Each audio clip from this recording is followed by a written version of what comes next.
amount of bounce on absolutely every bounce step?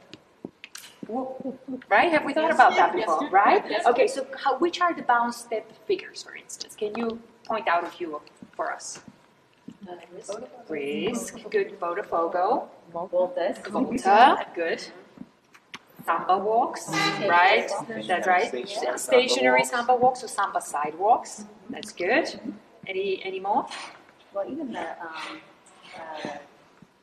volta turns, spot turns. Yes, that's right. That's right. So even if we take those as a compilation, how do they differ from one another?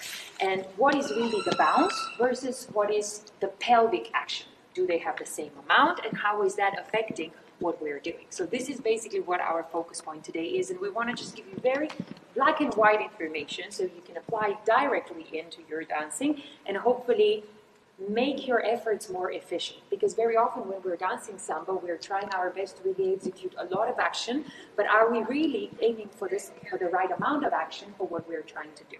Yeah? So if we start with shall we go with the bounce or the pelvic toe first? Let's do the bounce first. Okay, so the bounce, very, very simple thing at first to know, but difficult to do. How long does it take for us to go down in the knee, and how long does it take for us to go up in the knee in a bounce? What's the beat? The beat. 1, 2. So the bounce takes half a beat. So I go half a beat down, half a beat up, half a beat down, half a beat, and that's 1 and 2 and 1 and 2 and 1 and 2 and 1 and 2. So exactly what you said there. Where does that come in? Because we say, oh, the bounce is 1, 2, 1, 2, but that's the foot time. So this is already the first bounce is 1, 2. But now we say we go 1 and 1 and 1. So the knee timing is half, half, half, half, half, half, half, half. But the foot timing is 1, 2 and 1, 2 and 1, 2 and 1, 2. So if we just did foot timing, it would be 1 and 2, 1 and 2, 1, 2, 1, 2, 1, 2. And the knees would be 1 and 2 and 2 and 1 and 2. And now we have to combine those two. So it's 1 and 2 and 1 and 2 and 1 and 2 and 1 and 2 and 1 and 2 and 1 and 2 and. So what happens is if you think about the leveling as if we had a building, we would have the basement, then we would have, let's say, the second floor, and then we would have the rooftop. Whenever we step the first step of the whisk, we are in the basement. Then before we have stepped, we already go on to the third floor. And now when we step, we're on the rooftop. Then we release and go all the way to the basement.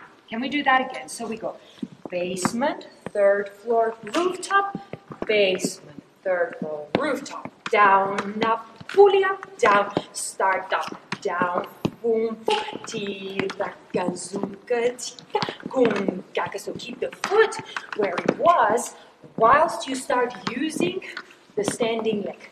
Good, guys. 1 and the 2 and the 1 and the 2 and the 1 and the 2 and the 1 and the 2 and the. Better. That's better.